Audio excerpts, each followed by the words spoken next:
అర్ధరాత్రిరైనా కాశీ రసోనిది ఏ గడియల్లో పుట్టావేనైనా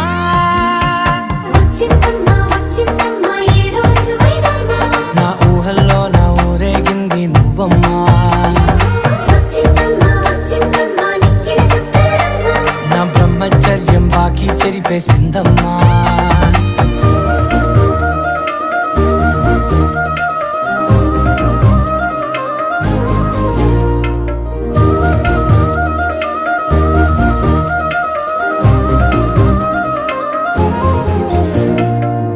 ఏకాంతాలన్నీ ఏకాంతం లేక ఏకరువే పెట్టాయే ఏకంగా సంతోషాలన్నీ సెలవన్నది లేక మనతోనే కొలువయ్యే మొత్తంగా స్వాగతాలు లేని ఒంట్లో ఉండలేక